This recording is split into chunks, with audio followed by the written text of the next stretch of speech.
Hard for me to be clean up here as a comedian. It really is. I feel like dirtiness is part of my childhood. I feel like it was kind of inbred into me. Maybe not on purpose, by accident. Because you see, my grandparents had a meat market in Texas with my last name in the title.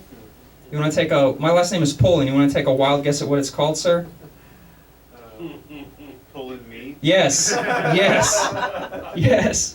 And they never acknowledged the innuendo, maybe not even realizing it. They were nice Christian, innocent Christian folk. But I had this devilish adolescent mind that they couldn't prevent me from seeing all of the themes that were going on. Like we had a sign on the door at one point that said, "Come again," spelled with a U. That's true. We had a sign on the. My grandfather used to advertise to people out in our shopping center, and he'd go outside and we'd go, "Sir, you can't beat my meat, sir. Come on in. It's juicy and succulent and 100% beef. Come get your hands on this." That's real. That really happened. So it's very difficult for me to be clean because of that. You know, it's very difficult for me to not be offensive. I just find myself offending people by accident a lot in my everyday life. Like I used to work at a pizza place. Who here likes pizza, huh? Woo! Yes, I share y'all's false enthusiasm. I used to yell the same thing out my car window every morning on the way to work. Woo! I love my job. Woo! I can't believe I went to college and I'm still here. Woo! My car smells like chicken wings all day, every day. But the ladies like it. They're like, "Ooh, is that a large meat I smell?" And I'm like, "Maybe, baby." It's a thin crust, though. I'm modest, you know. A couple of y'all got that cryptic, dirty joke. I tried to sneak into the clean portion of my set. But I used to work there. I worked there for many, many years, and it was slow during the day, and we used to get a lot of prank phone calls, right? I appreciate that. As a fellow prankster, someone who does that of his own volition, you know, I really appreciate when someone tries. And what this guy does, he called up, and it was Batman, guys. It was Batman calling to order a pizza. It seemed like a great premise, but he was doing the Batman voice. "What kind of specials do you have?"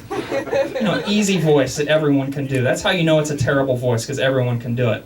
And I didn't want him to just prank me over with this easy premise. I wanted to make him stronger. And you only get stronger at something through adversity.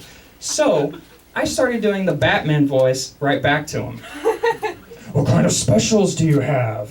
And I'm like, "Any large pizza for only $10.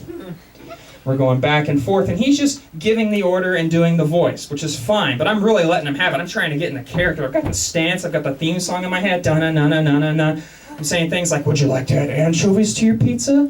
So your breath will strike fear into the heart of Gotham's criminals. Would you like us to meet you on the roof so you can pick it up in your Batcopter?" Finally, after a few minutes, he's saying to me, "I'm not finding any of this funny. I have throat cancer."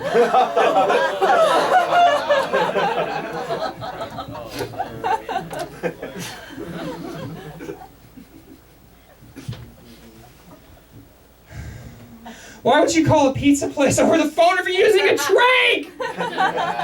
It was so awkward, I didn't know what to do.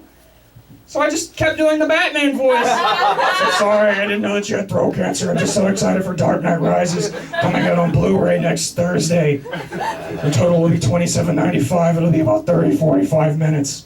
And here's what gets me. His wife calls back up and complains. "I can't believe you treat a regular paying customer like this." I answered the phone. And now I'm at the point where I'm like, oh, I felt really bad, but wait a minute. Maybe this is the most intricate prank that I've ever run across. It's a two-party system. This is brilliant. I wasn't going to let them have it over on me. So I started doing another character from the Batman movies. "I demand to know who I'm talking to!" So I started doing Bane. "I am Gotham's reckoning. This is some BS, sir! I'm gonna get you fired for this!" "And you think that gives you power over me?" My boss eventually finds out, word gets to him, he calls me into the office, he slams the door, he's pissed off, he's like, "Josh, I can't believe you treat a regular paying customer like this. I can't believe you." And he goes to the filing cabinet to get the write-up form, and when he turns around, "What? Huh? Where?"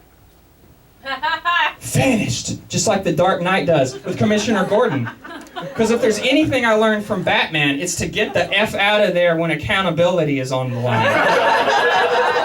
I didn't know he had throat cancer. I was just supposed to know.